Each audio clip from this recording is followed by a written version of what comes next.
for its rich cultural heritage. The goddess worship temple in these mountains is very famous in China. During the annual temple fair, tens of thousands of people make a pilgrimage here. On an ordinary day, the smell of incense is also very strong.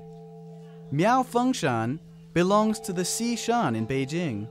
Although, geographically speaking, Xishan is only a lateral mountain of the Taihang, it was assigned to be the first Taihang mountain in ancient China. There are 8 ancient temples encircled by the 3 peaks of Xishan. Thus, it is called Badachu. Dajuese is the most famous among the ancient Badachu temples. The ancient architecture was erected within the mountain peaks. Mountain water springs from a stone crevice, flowing into the front yard pond along the courtyard canal with continuous clear water. The 300-year-old magnolia tree is a treasure of the temple. In addition, there's a large ginkgo tree with a history of 1,000 years. The Fragrant Hills, not far from Badachu, was also built on the western hills.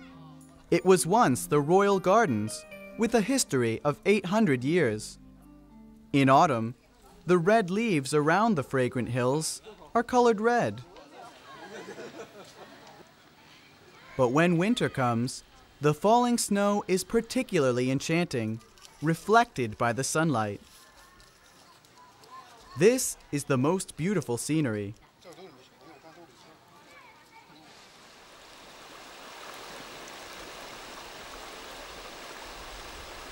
Rivers are one of the most important geographical foundations of human civilization.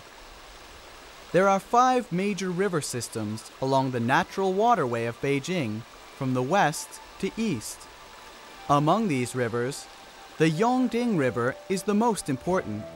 Apart from the Yongding River, Chaobai River also plays an important role for Beijing.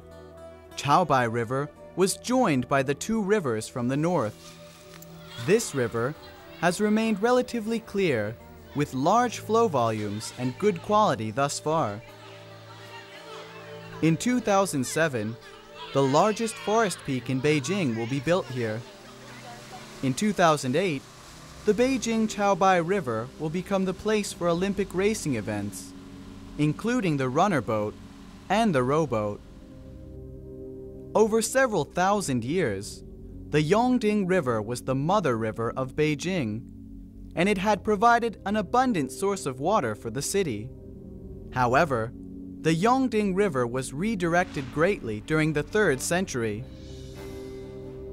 To avoid water loss, Beijing city lines slightly moved to the west, near the western region of natural lakes, named Lotus Pond today. To avoid water loss, Beijing city lines slightly moved to the west, near the western region of natural lakes, named Lotus Pond today.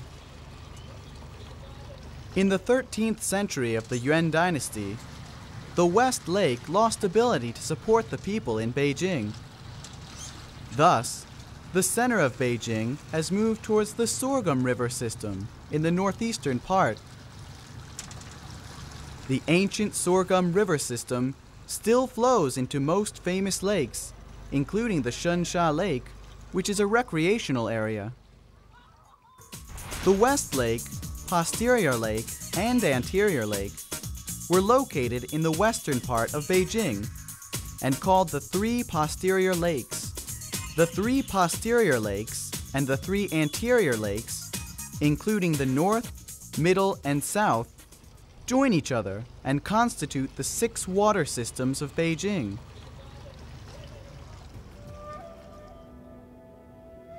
For the people in Beijing today, the Yongding River seems to have been forgotten.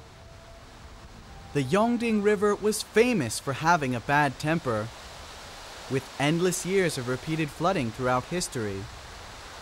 According to historical records, from 1115 to 1949, the Yongding River flooded with levee breach at least 146 times, together with 10 times of diversion. And every 5 years, a flood would occur. People had to stay away. In order to prevent disasters caused by the Yongding River, successive rulers have once managed the Yongding River. In the 257 years of the Qing dynasty, all the emperors regarded the management of the Yongding River as a major work.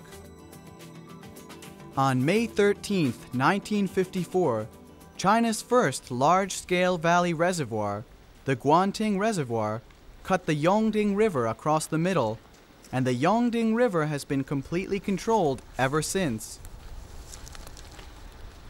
However, after the reservoir was completed, the ancient belligerent river gradually lost its abundant water flow due to the increasing gravel in upstream areas. The large stone bridge of Lugo, built in the 12th century, has become a historic relic now. When he visited it, the Italian Marco Polo was filled with admiration and proclaimed, "There was a beautiful bridge across the river. To be frank, it was the greatest bridge in the world. A unique bridge." From the constructive scale, the water underneath must have been very abundant in ancient times. The bridge has been kept intact until today, and the stone lions over the bridge still display a lovely gesture, although the Yongding River underneath has dried up.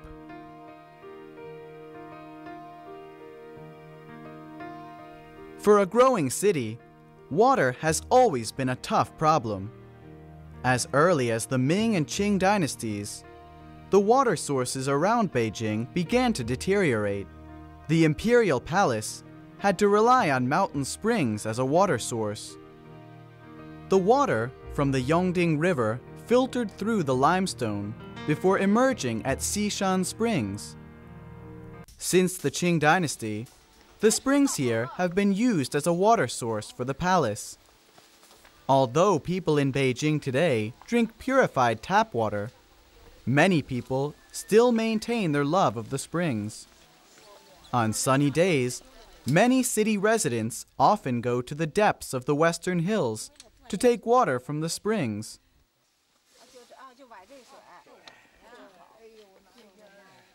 More than 100 years ago, ordinary people of Beijing were not allowed to drink from the spring.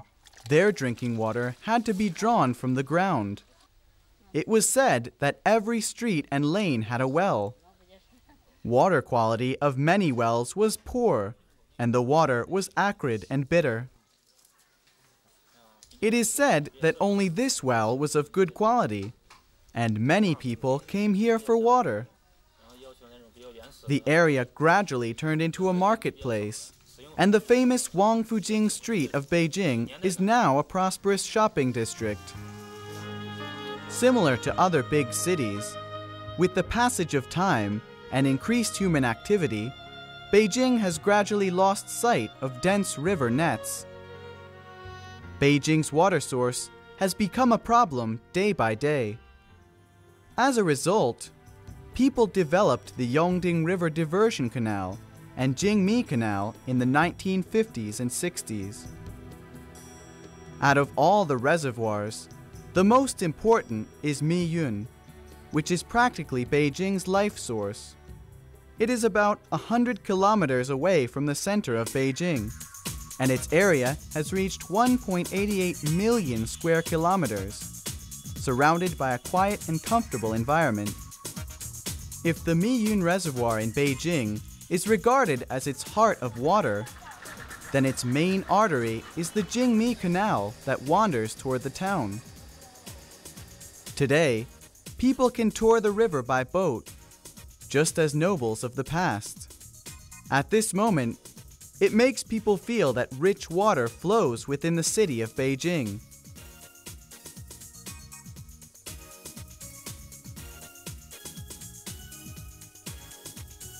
Now, natural lakes in Beijing are very scarce.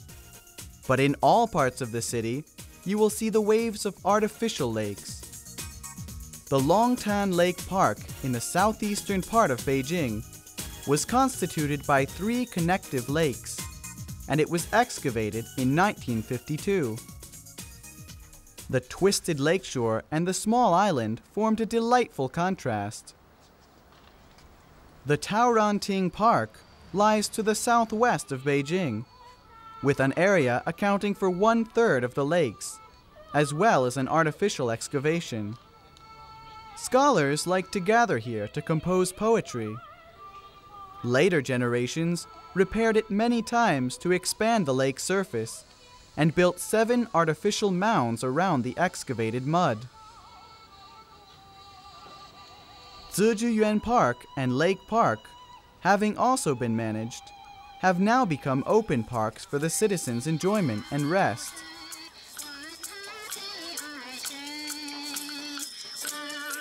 Some elderly people like to form bands and play music in the parks every day.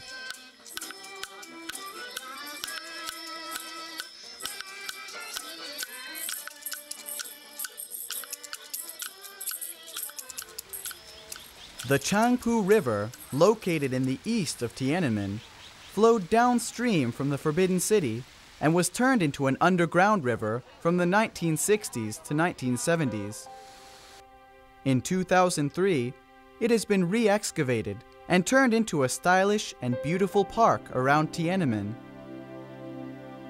People walk and play along the riverside, fully aware of the importance of water for human needs.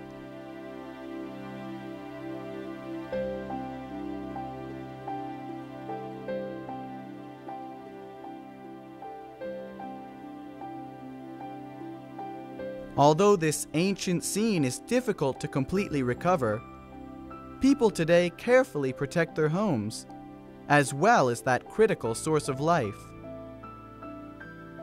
With the city expanding, rapid increase in population, global warming, and desertification, Beijing is facing new challenges every day. For the next millennium, the ancient capital will be striving to resolve these common issues necessary to human needs and enjoyment.